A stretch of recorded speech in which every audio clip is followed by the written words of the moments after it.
I'm sure you have heard some of these phrases before to describe a child with challenging behaviors.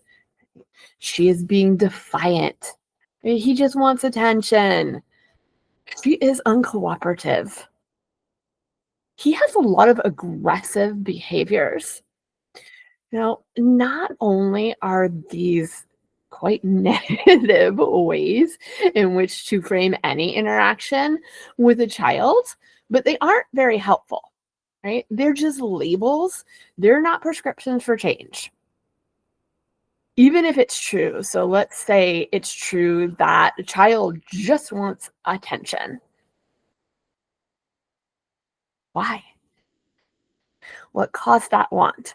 And most importantly, as a concerned teacher, even if your concern is simply, how do I teach the rest of the children while he's doing that?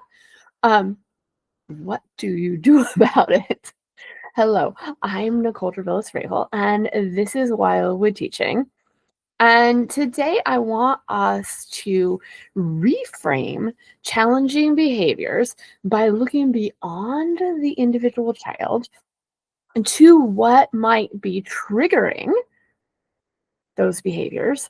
And then, of course, to take a look at how nature-based practices can be part of our toolkit for addressing those behaviors for our approach as early childhood educators, right? Because our prescription for empathy, for caring, and for teaching has to be how we first look at the behaviors. So I'm going to say first, if labels aren't helpful, what might be helpful is looking at the root causes of the behavior. Now, you might be thinking to yourself right now, I know what the root causes of the behaviors are. He has no follow through at home. She has such a chaotic environment to deal with. Oh, he's just incredibly immature. Again, those are not the root causes of the behavior in your classroom, because even if they are true, they are not things that you can control. You cannot control a child's maturity level. They are going to get there when they get there. You cannot control what is happening at home. What you can control is your classroom environment, your classroom procedures, your classroom routines, your interaction and reaction to the child, because your job as an early childhood educator is to help every child thrive despite what is happening outside your classroom. So I think that the root causes boil down to about three main broad areas. You can delineate them further, but mainly you can look at three causes, right? One set of causes might be basic needs. We know with young children, hangry is a thing. So are a bunch of basic needs, and I'm going to lump in emotional needs as well as physical needs, right? That sense of belonging, that sense of I'm valued and people like me as a basic need. Second broad category of triggers are environmental triggers. Now, environment could be anything about the classroom. It could be layout, it could be decor, it could be routines. Anything that is a mismatch between the environment that they are in and the child. And then the last kind of broad category is relationships and communication, right? Is there a trust between educator and child? Is there a trust among the entire group that's in the classroom? So let's go back and kind of look at each one individually. So basic needs, like we said, of course, they refer to food, clothing, and shelter, but they're also going to extend to emotional well-being, right? A feeling of safety and belonging. In an outdoor program, out of necessity, we are super keyed into basic needs. We explicitly teach children to pay attention to their bodies and what their bodies are telling them because we are dealing with changing weather elements that could move from a risk to a hazard if we aren't focused on them. So we need to teach the children how to really listen to the signals their bodies are giving them and be kind to their bodies, do something about it. So, kind of when do I need to stop playing and take that sip of water or add or remove a layer of clothing? So, we're going to say, what am I going to look for, right? Is my skin red? Am I shivering, right? That might tell me that I need to put on my mittens or I need to add a layer of clothing. And at the same time, we teachers are building that relationship with the children because we also have to be super keyed into each individual children. We're dealing with 3 and 4 year olds, and we know that one, they may not know their body signals yet. They may not know what that means, or they may actively choose to ignore it, right? Yeah, my skin's a little bit red, but I am having fun. I am playing. I am super engrossed in the challenging problem I am trying to solve right here. I am building a lean-to, and I'm not going to pay attention to it because silly is not that bad right now, right? But if I don't pay attention to it, if we teachers don't catch it, it's going to hit full meltdown mode, right? Where we passed that discomfort into pain. And now it's a point of no return because the child isn't convinced it can be fixed. And so we have to say, hey, look, I see that your fingers are turning red. Your body is telling you that it needs something, right? And so at Wildwood Nature School, we're kind to our own bodies as well as everybody else's. So what can you do? Or I've noticed that your face is getting red and you have some sweat droplets. That's your body's way of telling you that it is getting overheated right now. I'm going to need you to be kind to your body. What can you do? Would you like to sit in the shade and rest for a while? Would you like to take some sips of water? Would you like to remove your jacket? What do you think? What would be the most kind thing that you could do to your body? And now these are all focused on listening to your body as it pertains to weather comfort, but this is a transferable skill that we can start to key into the discomfort in our bodies in terms of other things that are happening in the classroom. So let's take circle time, for instance, right? Again, we're saying we all want to have the right to be kind to our own bodies with the caveat that we are also being kind to everybody else's bodies. So if we're reading a story and we're all listening to the story and you feeling your body kind of twitching, right? And so that you need to move, right? What can you do? Right? So you can stand up, sway from side to side, quietly march in place if you still want to listen to the story. But you are going to do that behind the circle, right? Not right between the book and everybody else. And yes, all of these strategies take coaching by the teacher, right? I'm going to have to sit with a child and say, hey, I'm noticing you really need to move. What are some options, right? Could you pick up a rock and just kind of roll it between your hands. Maybe that does or does not work with you. What are your choices in this moment?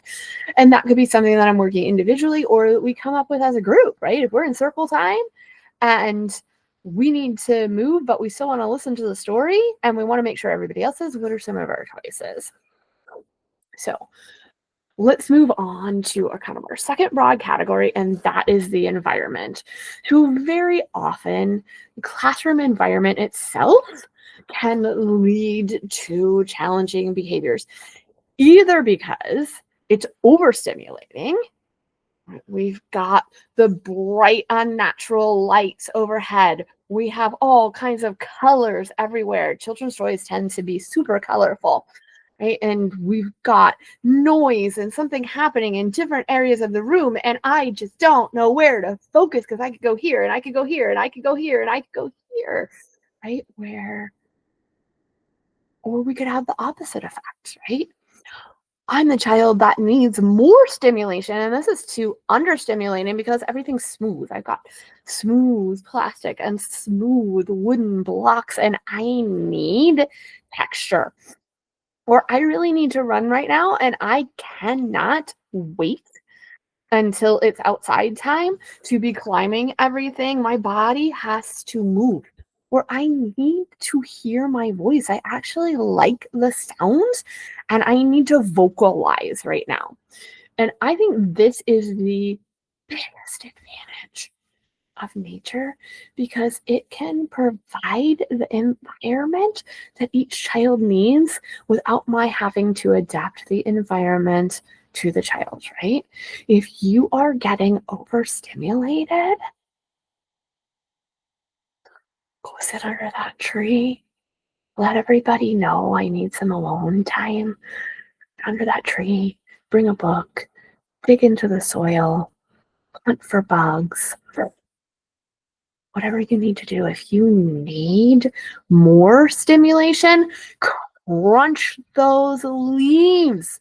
Run around in circles until that feeling has gone from you, right? And if you are indoors, right, this is also something you can create with a little bit of thought, right? You can bring in various natural textures. You can bring in leaves to crunch. You can bring in smooth or rough sticks that children can choose depending on what they need. You can have sachets with lavender if they're needing that smells, right? And maybe you have your whole bucket of calming activities, right? Or maybe you have that pine cone and that bucket, and you set aside a corner of your room that this is the more active play. If you need that throwing, if you need the filling and dumping, this is the area of the classroom that's set aside for that purpose. Right. Our last set of triggers really have to do with relationships and communication, right? Not just between the teacher and child, that's a super important one, but also amongst all of the peers, right? And how your group, your class functions as a group. And how your classroom is an extension as a group. Because if trust, communication, those expectations aren't there, then challenging behaviors are going to stem from a need for children to control the environment, to make it a safer space for them, right? Everybody needs that strong anchor. Nobody wants to be adrift at the whims of the tides and the waves, right? So if you are an actual nature-based program where the connection to nature is part of what you are explicitly teaching, right? I'm separating this from just taking teaching outdoors, which is a great first step. But let's say we move on from that to having a real connection to nature.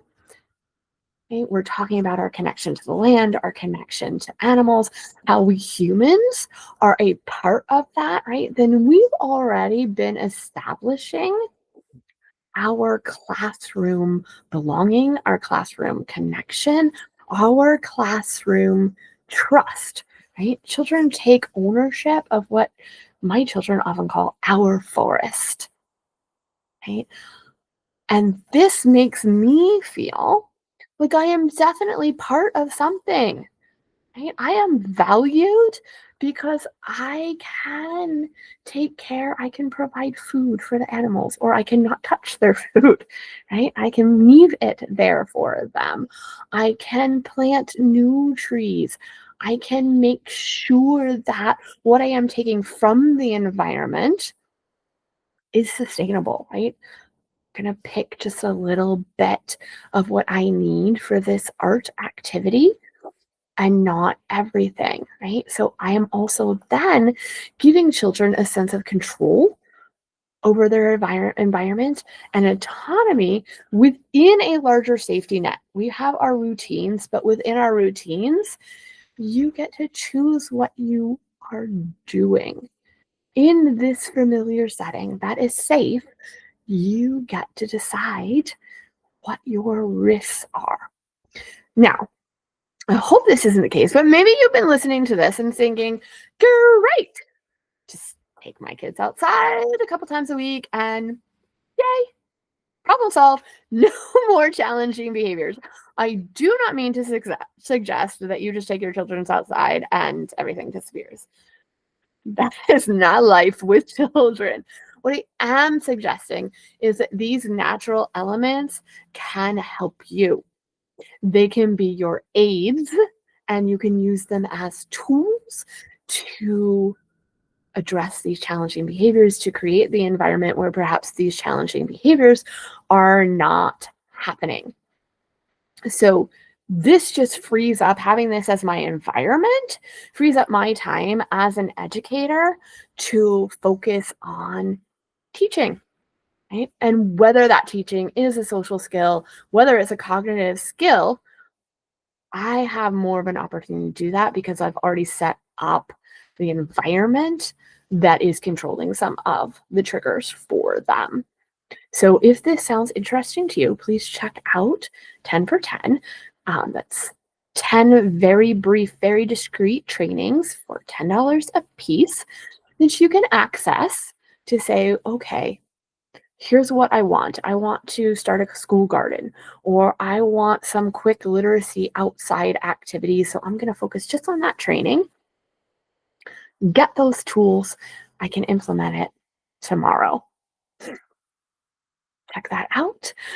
Do remember that I am going to take a little holiday break here at the end of the year, get my own self relaxed, rejuvenated to start 2026 strong. So I will not have another episode of Wildwood Teaching until 2026. So I wish you all that same rejuvenation. Take whatever time you need for yourself so that you can be there for the children in January, and I will see you there.